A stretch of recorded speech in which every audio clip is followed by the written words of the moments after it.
जय जय श्रीमन नारायण। मैं सीता श्रीनिवास। आज मैं आप सबको करवा चौथ व्रत का महत्व बताऊंगी और ये व्रत कब से शुरू हुआ, क्यों शुरू हुआ, सबसे पहले इस व्रत को किसने रखा था, इन सब की जानकारियाँ दूंगी। तो चलिए शुरू करते हैं। इस वर्ष सुहागिनों का सबसे खास प्रिय और अखंड सुहाग का वरदान देने वाला करवा चौथ का व्रत 1 नवंबर 2023 दिन बुधवार को मनाया जाएगा। इस व्रत में भगवान शिव, माता पार्वती, कार्तिकेय, गणेश और चंद्र देवता की पूजा का विधान है। व्रत वाले दिन कथा सुनना बेहद जरूरी माना गया है। ऐसी मान्यता है कि करवा चौथ की कथा सुनने से विवाहित महिलाओं का सुहाग बना रहता है, उनके घर में सुख शांति समृद्धि आती है और संतान सुख मिलता है। महाभारत में भी करवा चौथ के महात्म्य के बारे में बताया गया है।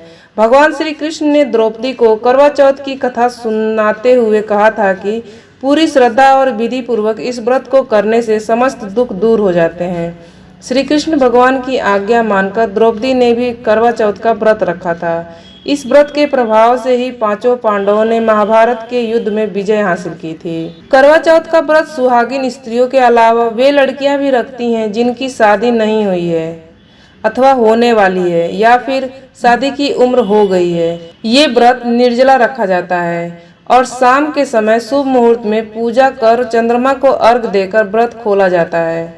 करवा चौथ की परंपरा देवताओं के समय से चली आ रही है।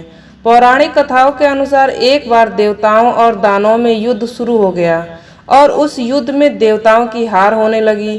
भयभीत देवता ब्रह्मा देव के पास गए और उनसे रक्षा की प्रार्थना की।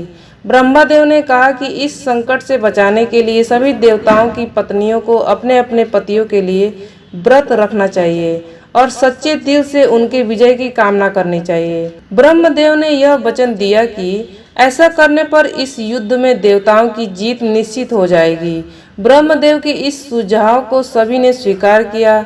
ब्रह्मदेव के कहे अनुसार कार्तिक मास की चतुर्थी के दिन सभी देवताओं की पत्नियों ने व्रत रखा और अपने पतियों के विजय के लिए प्रार्थना की। उनकी यह प्रार्थना स्वीकार हुई और युद्ध में देवताओं की जीत हुई।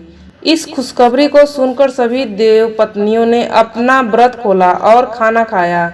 उस समय आकाश में चांद भी निकल आया था। माना जाता है कि इसी दिन से करवा चौथ का व्रत प्रारंभ हुआ था। ये जानकारी आपको कैसी लगी? इस तरह की जानकारियाँ पाने के लिए आप इस चैनल को सब्सक्राइब कर दीजिएगा। आपका दिन शुभ हो, आपका दिन मंगलमय हो, इसी आशा और विश्वास के साथ इस वीडियो को समाप्त करती हूँ। जय जय श्रीमन नारायण।